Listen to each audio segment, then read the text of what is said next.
nous allons recevoir Karine. Karine Bruban, qui travaille à la direction des relations internationales. Relations internationales, on en parlait un petit peu tout à l'heure avec Damien Gilbert, Oui, avec l'aspect ISEL. oui, Mais toi, Karine, du coup, tu travailles au service général, au oui, service central des relations internationales. Est-ce que tu peux te présenter un petit peu, Karine? oui, je peux. Donc, je suis Karine Bruban. Je suis en charge des mobilités Erasmus, notamment. Je travaille déjà au sein de la direction des relations internationales. Euh, Nous sommes une équipe de 8 et nous aidons les étudiants à effectuer une mobilité dans le cadre d'un séjour d'études ou un stage à l'étranger lorsqu'ils sont inscrits chez nous. D'accord, parce que ça, c'est quelque chose qui est très important, j'imagine, dans le cursus d'un étudiant, dans la Et formation d'un étudiant. L'échange à l'étranger, c'est assez valorisant quand même. exactement. L'étudiant peut choisir donc de faire une mobilité pour études dans le cadre de son cursus. À l'ULHN, les mobilités se font à partir de la 3e année de licence. Donc, pour l'IUT, on peut partir au niveau du but de 2e année. D'accord. Les mobilités se préparent une année en avance. D'ailleurs, à ce sujet, nous organisons tous les ans, en octobre, le Festival des mobilités, festival durant lequel nous fêtons également les Erasmus Days. Nous présentons les différents programmes de l'université. Tout le monde connaît le programme phare de l'Union européenne Erasmus+. Bien sûr. Nous avons d'autres programmes, notamment le programme ICEP, qui permet des mobilités aux États-Unis. Nous avons le programme Asia Exchange qui, comme son nom l'indique, permet une mobilité en Asie. Et nous avons des conventions qui ont été signées directement avec des établissements comme Sungmyung Sunshin en Corée du Sud. Nous avons des partenariats au Japon avec Yokohama.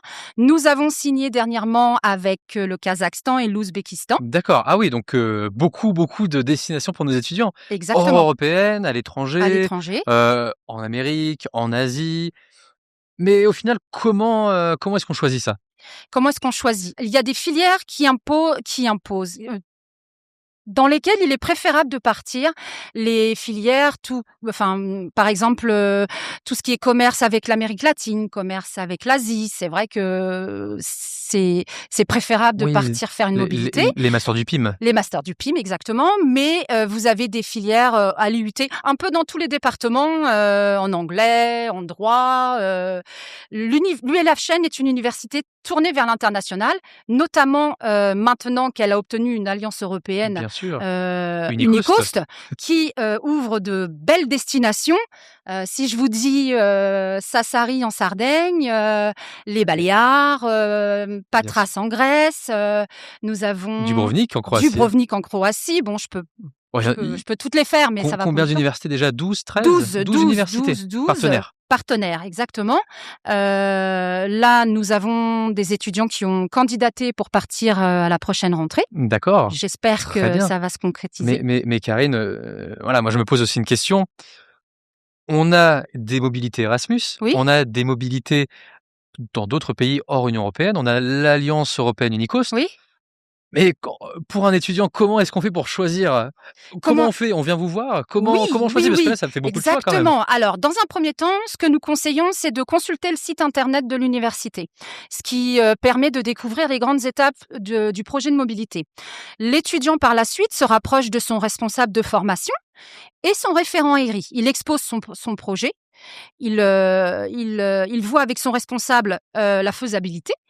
Puis, il vient dans nos locaux, dans nos beaux locaux, nouveaux locaux, direction des relations internationales. Et là, nous l'aidons à monter sa candidature, à lui indiquer les différentes destinations dont je viens de parler. Et il candidate sur une plateforme. Voilà. D'accord. Et tu le disais tout à l'heure, il faut à peu près 1 an pour préparer sa mobilité, c'est bien ça? Exactement. Alors comment on fait du coup? Alors, lors de sa 2e année de licence, si on a le projet de partir en mobilité, on assiste déjà dans un premier temps au Festival des mobilités qui a lieu en octobre, comme je l'ai évoqué tout à l'heure.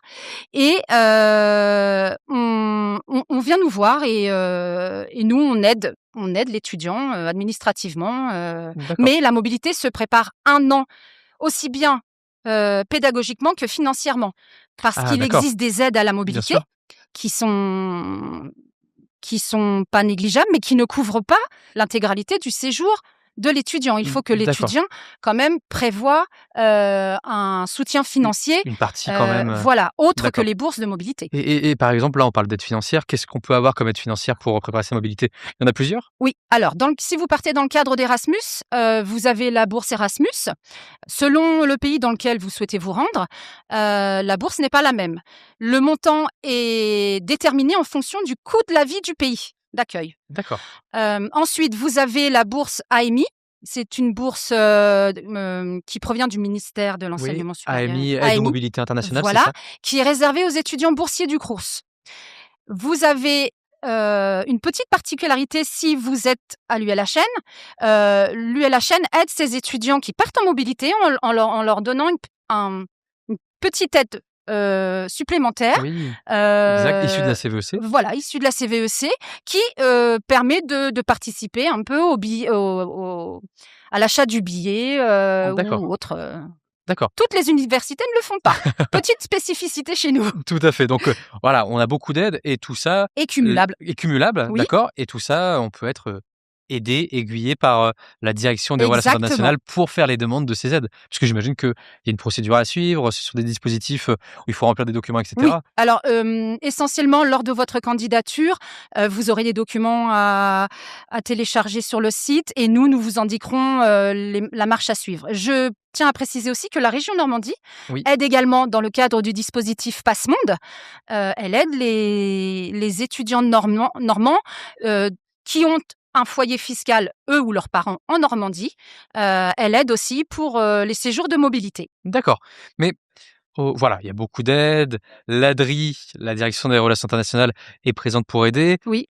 Mais au final, pour un étudiant qui souhaite partir à l'étranger ou même plutôt un étudiant qui hésite encore, de partir à l'étranger, c'est quoi les avantages de faire cette mobilité? Les avantages. Alors, eh bien, moi, je trouve que de nos jours, il est fort appréciable de pouvoir participer à des programmes tels que les programmes que je viens de décrire. Cela apporte un vrai plus sur le CV lors d'une candidature spontanée pour un emploi. Cela permet d'enrichir ses sa son expérience personnelle, Ouais, apprendre une nouvelle langue, s'améliorer dans une langue et découvrir de nouvelles cultures. bien sûr, bien sûr. Et voilà, est-ce que, par exemple, tu peux nous partager un ou 2 témoignages d'étudiants, peut-être qui hésitaient au début à partir à l'étranger et qui est revenu, ravis de cet échange? Alors, On en a certainement, quelques-uns? on en a beaucoup. On en a beaucoup? Il y en a qui ne veulent pas revenir, mais malheureusement, Ah oui, il c'est faut vrai? rentrer. Toute bonne chose ont une fin. Nous, lors des festivals des mobilités en octobre, nous faisons appel à des étudiants qui témoignent de leur expérience à l'étranger, qui font un PowerPoint, un montage photo D'accord, et qui expliquent, leur expérience, aux étudiants qui souhaitent partir, comme eux, l'année d'après. d'accord.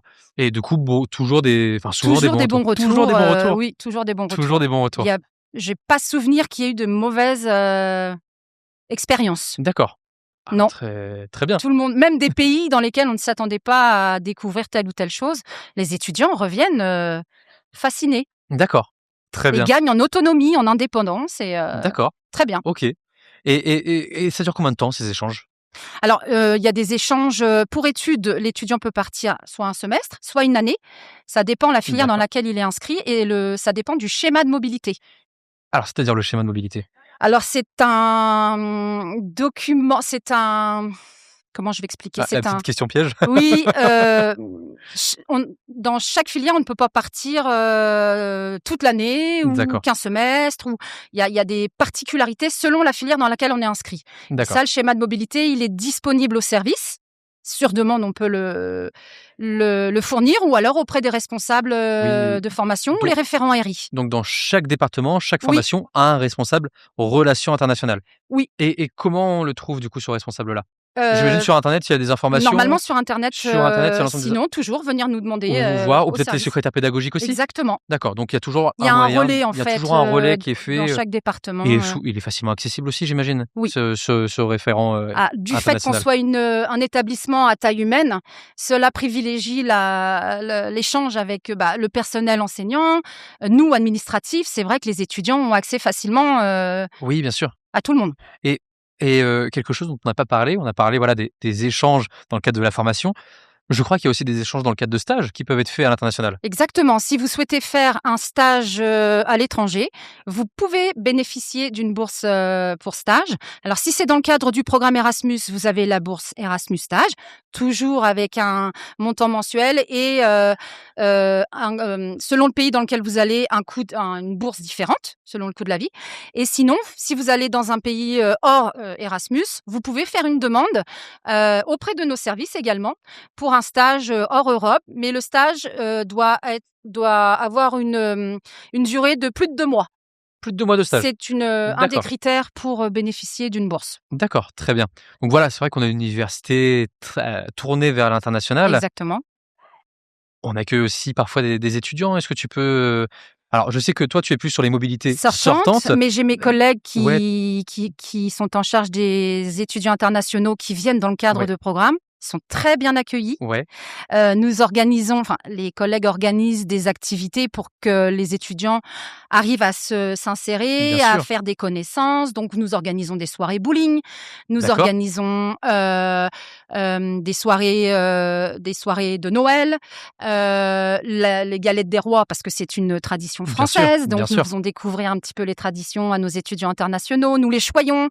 S'il y a un petit souci, ils connaissent le service, ils viennent nous voir et on est à Bien l'écoute sûr. et on fait le maximum pour les aider. Mais au final, c'est aussi une richesse pour l'université d'accueillir ses étudiants, pour que Exactement, les étudiants, français puissent aussi échanger avec ces étudiants internationaux, exactement, et exactement. j'imagine que ça arrive souvent. Oui, on essaye On de mettre en relation nos étudiants, de l'ULHN, avec des étudiants qui viennent parce que certains, on reçoit des étudiants coréens et on a des étudiants qui vont en Corée donc ça match et bien sûr. on les fait se rencontrer et voilà, c'est parfait. Donc est-ce que tu peux nous parler un petit peu plus du service? Où est-ce qu'on peut vous retrouver à l'université? Alors, nous venons de changer de locaux, Ouais, les anciens locaux étaient faciles à décrire. Là, nous nous trouvons, à côté de la présidence à de côté de la l'université? C'est présidence, oui. ça, ouais? En tout Heu, cas sur le site Le Bon? oui, sur le site Sur Le le Bon. site Le Bon, on vous retrouve sur le site Le Bon. Voilà, entre la présidence et les affaires internationales? Exactement, nous avons une petite pancarte, Ouais, direction tout des affaires à fait, avec, internationales. de beaux nouveaux bureaux, Oui, nous de sommes contents. beaux nouveaux espaces, oui. Oui, nous souhaitons accueillir, beaucoup d'étudiants internationaux Ouais. et faire partir beaucoup d'étudiants, de chez nous. Oui, parce que, je pense qu'on peut le préciser aussi, l'ADRI, la Direction des relations internationales, vous avez déménagé dernièrement pour laisser un merveilleux espace de vie pour nos Oui, étudiants, oui. pour les nouveaux arrivants. J'aurais Ça bien aimé être étudiante, hein, parce que Ouais, là, vous allez avoir un espace de coworking et un espace de travail avec des jolis canapés, ouais, des petites choses sympas. donc voilà, pour ceux qui arriveront, à la rentrée 26, Ah là là, faudra dire merci à Karine d'avoir, on a déménagé. cédé nos locaux. C'est ça, pour faire de super beaux espaces Oui. étudiants. Non, franchement, il y a des non, non, Et l'université se mais peut-être aussi une question, Karine, on parlait des étudiants, en mobilité entrante. oui, Et là, on parle de voilà, des espaces de vie étudiante qui ont été réaménagés et cetera. Et est-ce qu'on a des témoignages, des réactions de ces étudiants qui viennent d'universités, à l'étranger et qui viennent au Havre? oui. Est-ce qu'il y a des réactions? Comment trouvent-ils le campus? Ah bah, ils sont agréablement surpris Ouais, parce que il y a des mesures mises en place, notamment les travaux qui sont en train de se faire. Les espaces aménagés, au printemps, on peut manger dehors.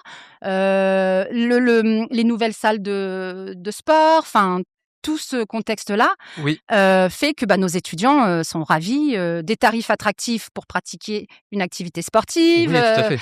alors si vous êtes sur le site Le Bon, on est au cœur de la ville, des transports, en commun qui sont accessibles très facilement. Non, les étudiants le vivent très bien. Bon, bah, super. Karine, merci beaucoup pour cet échange.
Maintenant, nous accueillons Olivier Joly. Olivier, bonjour. Bonjour. Alors du coup, vous êtes responsable de la licence géographie au sein de l'Université du Havre. Déjà, dans un premier temps, est-ce que vous pouvez vous présenter? Oui, donc moi je suis Olivier Joly et je suis responsable de la licence, de la mention de licence géographie aménagement. D'accord, Donc on n'est plus au lycée, là on est à l'université. Donc on associe 2 champs disciplinaires qui relèvent de la géographie et de l'aménagement. Moi je suis maître de conférence en aménagement de l'espace et urbanisme. Donc c'est un peu la complication de la terminologie. Et bien sûr, je suis docteur en aménagement et géographie avec une spécialité dans le champ des transports et notamment dans le champ des questions d'aménagement portuaire et de d'accord, logistique portuaire. d'accord, très bien. Alors petite question, assez classique.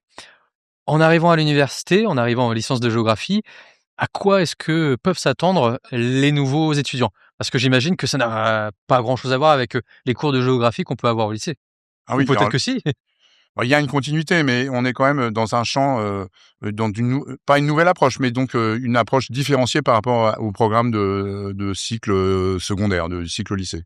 Donc à quoi ils peuvent s'attendre? Mais ils vont démarrer en L1 et L2 et L3, mais au départ, ils démarrent en L1 avec la spécificité locale d'avoir, généralement une mention principale qu'on appelle une majeure et un parcours qu'on appelle aussi une mineure et donc avec, des choix, assez ouverts et qui permettent aux étudiants, de démarrer éventuellement avec une majeure en géographie aménagement, mais de choisir aussi une mineure en histoire, notamment, ou en sociologie D'accord, pour la première année. Et pour la deuxième année, dès la deuxième année, l'offre s'ouvre vraiment sur un parcours très spécifique et qui porte sur beaucoup de débouchés professionnels, qui est un parcours qui se dénomme aménagement et urbanisme et qui démarre dès la deuxième année. Donc l'idée d'accord. générale, dès la première année en L1, c'est de prévenir et d'ouvrir le champ des étudiants inscrits en majeur géographie et aménagement, mais de les ouvrir aussi sur un autre champ qui va les orienter potentiellement vers l'urbanisme et l'aménagement. D'accord, donc quelque chose, c'est un petit peu une spécialité qu'on a ici à l'Université du Oui. Havre, l'urbanisme, l'aménagement et cetera. Je crois que ces étudiants-là peuvent ensuite continuer en master aussi à Bien l'Université sûr, du Havre. Il y a une tout à fait continuité, exact. académique. Ouais, et on a surtout une spécificité, donc la formation en urbanisme et aménagement. Alors vous voyez la terminologie change entre aménagement, géographie et aménagement, ensuite aménagement de l'espace et urbanisme, et ensuite urbanisme et aménagement. Globalement, vous avez compris un peu que la thématique existe. Donc, il y a un master important ici qui est reconnu et qui est inscrit dans des réseaux nationaux, voire internationaux de formation en aménagement et urbanisme. Et ce master, qui s'appelle actuellement le master urbanité, il a un label, c'est important, ça. Et même la licence a un label qui relève d'un label d'un institut d'urbanisme et d'aménagement de Normandie. D'accord, Donc, en Normandie, le seul institut d'urbanisme et d'aménagement existant, concernant concernant les 3 grandes universités de Normandie, c'est ici au Havre qu'on l'a. Donc d'accord. c'est un label important pour la recherche d'emploi, pour la recherche de stage Ah oui, et donc pour la reconnaissance des professionnels. une vraie mise en avant en tout cas de nos formations ici, Ouais, et ça apporte vraiment quelque chose à nos étudiants en fait. exactement. Alors, à côté de l'urbanisme, je ne vais pas parler que de l'urbanisme, dans les débouchés à partir de la licence, géographie aménagement, il existe bien sûr une orientation très forte et nouvelle qui a très forte, en tout cas qui débute sur bien sûr la géographie et l'histoire, la géographie et la sociologie, qui envoie les étudiants ou qui peut porter les étudiants vers d'autres masters. Et actuellement, nous, depuis l'année dernière, on a l'autorisation, moi j'en suis assez fier, de proposer une préparation au CAPES Histoire Géo. Ah d'accord, très bien. Et donc avec une adaptation en cours de nos programmes de la licence 1 à la licence 2, avec qui correspond au programme existant du CAPES Histoire Géo, accessible au niveau licence 3. Ce qui est complètement nouveau pour l'Université Le Havre, Normandie, et donc qui est quelque chose de vraiment, moi je suis assez heureux de pouvoir, donc on démarre. On n'a pas l'antériorité de nos collègues de Rouen et de Caen, mais ça y est, on est reconnu et on se lance dans la préparation CAPES Histoire Géo. Oui, donc Et je crois qu'il y a aussi le CAPES, ce qui est une vraie plus-value pour la licence. complètement, avec une adaptation, un remodelage de nos maquettes pour pouvoir s'intégrer et respecter le programme actuel du CAPES Histoire Géo. D'accord. Voilà. Petite question, voilà, imaginons, un lycéen vient vous voir en vous disant: «Je suis intéressé par, cette licence de géographie». Qu'est-ce que vous pouvez lui donner comme conseil Ça dé pour intégrer cette licence? Peut-être en termes de spécialité, peut-être en termes de parcours, peut-être en termes de bac? Quelles sont les attentes en tout cas pour arriver dans cette licence? Il faut bien sûr, avoir une curiosité, une ouverture sur le monde contemporain. Il faut être intéressé par l'actualité, socio-économique. Il faut avoir une appétence, nette sur les questions de cartographie, sur la représentation. Il faut aussi, savoir ou en tout cas être intéressé par la schématisation et il y a une dimension qui est assez importante ici. Vous savez que, une des thématiques très fortes qui porte les débouchés des métiers, qui relèvent de la géographie, c'est bien sûr la géomatique. C'est toutes les systèmes D'accord, d'information géographique et donc il faut bien sûr maîtriser d'une certaine façon, avoir déjà des acquis, ou une bonne maîtrise de l'outil informatique, et savoir, connaître son clavier, être intéressé bien sûr par la cartographie, comme je l'ai dit, mais aussi avec des dimensions importantes, dans les outils du géographe. Il y a aussi bien sûr les schémas, les tableaux, l'approche quantitative et qualitative. Il y a toute une approche en géographie où on crée soi-même l'information. d'accord, Donc très il bien. faut aller sur le terrain et bien sûr, faut aimer le terrain. Si possible, voyager dans la mesure des moyens, disponibles et il y a une vraie ouverture nécessaire et il y a un champ extrêmement large, en fait, pour le bachelier, dans le champ de la géographie puisque si on regarde, il y a 8 domaines principaux qui démarrent de la géographie physique très traditionnelle jusqu'à une géographie économique ou une géographie régionale très poussée, voire une géographie de la mondialisation, une géographie, associée au support de la mondialisation des transports qui est dominante ici et je dirais aussi, il faut avoir une appétence pour les langues, bien sûr, parce que D'accord, globalement, en géographie, quand on regarde un peu les publications scientifiques, les thématiques, là où la recherche se fait, là où la recherche est présentée, il faut savoir, comprendre l'anglais et spécifiquement, il y a un anglais spécifique, aux sciences de l'organisation de l'espace. Donc si je d'accord. simplifiais, c'est l'organisation de l'espace qui est pluridisciplinaire et qui intègre pas uniquement que les géographes au sens strict, ça fait appel aussi aux économistes. Certains d'entre eux qu'on apprécie particulièrement ici, c'est ceux qui font de l'économie spatiale D'accord. et on a aussi un champ de géographie économique. Vous voyez, donc on mixte Ah pas oui, mal. Ouais. ça a l'air d'être une licence assez riche quand même, très Assez riche. riche, mais en effet, je pense que le niveau de formation, l'offre de formation qu'on a au Havre, maintenant à Le Havre Normandie, est par certains côtés tout à fait proche de la formation existante depuis très longtemps à Rouen et à Caen. D'accord. Hein. Ah oui, donc on n'a pas à rougir, à côté On est en de connexion avec eux. Moi, je suis de près leur programme. On s'adapte. D'un point de vue recherche, tous les enseignants-chercheurs en géographie aménagement au Havre sont rattachés à un laboratoire commun qui existe aussi à Caen et à Rouen. d'accord, Donc, très on bien. est en phase aussi d'un point de vue recherche. D'accord Donc ça, et c'est quelque chose d'important. C'est unifié d'un point de vue normand. Sur d'accord, les questions, on est quand même, je vais pas non plus dire qu'on est dans le meilleur des mondes, mais on est quand même assez proche des autres, on se tient au courant et on fait partie du même labo, d'accord. en général. Parce que OK, toutes les formations, il faut bien le ramener, pour mettre en place une formation de géographie-aménagement, notamment, il faut tous les enseignants et la nécessité, c'est que les enseignants-chercheurs, les titulaires en poste, comme on dit, doivent être présents, doivent être attachés à un laboratoire de recherche bien sûr, sur la thématique de la géographie de l'aménagement, ce qui est le cas. Autrement, la licence peut pas être validée par le ministère. tout à fait Voilà. et justement pour ce lycéen qui arriverait, peut-être à la rentrée 26 parmi nous en Ils sont les licence bienvenus, géographie. hein. Comment? Ils sont les bienvenus, hein. Bah, déjà, ils sont les bienvenus, tout à Ouais, fait. ouais, Tout à fait, donc on les encourage vraiment ouais. à venir s'ils sont intéressés par tout ce que vous avez décrit, mais à quoi est-ce qu'il peut s'attendre concrètement? Des cours en amphi, des Ouais. cours en petits groupes? Combien de personnes dans la promo? Voilà, à quoi est-ce qu'il peut s'attendre en arrivant dès le premier jour? Alors, c'est structuré, comme toutes les mentions de cycle licence, avec des cours magistraux en amphi. Quelquefois, bien sûr, pas forcément les cours magistraux n'ont pas lieu en amphi parce que c'est des petites promos, donc quelquefois c'est dans des classes et puis bien sûr les approches appliquées, c'est qu'on appelle ça des travaux dirigés, qui ont lieu bien sûr dans des salles de cours avec une proximité par rapport à l'intervenant. Ce qui est important à savoir pour un bachelier qui arrive chez nous, c'est que les cours en amphi vont être donnés par des géographes ou des aménageurs qui sont titulaires en poste, qui sont titulaires d'un doctorat dans ce Bien champ sûr. disciplinaire et on fait appel beaucoup à des vacataires extérieurs pour les travaux dirigés À des professionnels? à des professionnels notamment, des vacataires des professionnels, des vacataires et on a donc, un public assez large. C'est une spécificité de la licence de géographie aménagement D'accord. d'avoir quand même, sur le cycle des 3 années, un très grand nombre d'intervenants, mais en réservant bien sûr les cours magistraux aux académiques, comme on dit, aux Bien sûr, universitaires aux de universitaires. profession. Bien sûr. comme moi, par exemple. Donc en fait, on a vraiment cette vision un peu académique de la Mmh. licence, mais avec un volet un peu professionnel au final. Alors, un volet très appliqué. Donc, Très appliqué. on a beaucoup de cours qui sont appliqués, puisqu'on a beaucoup, j'ai parlé des techniques. On travaille beaucoup sur les systèmes d'information géographique, sur les systèmes de gestion de bases de données.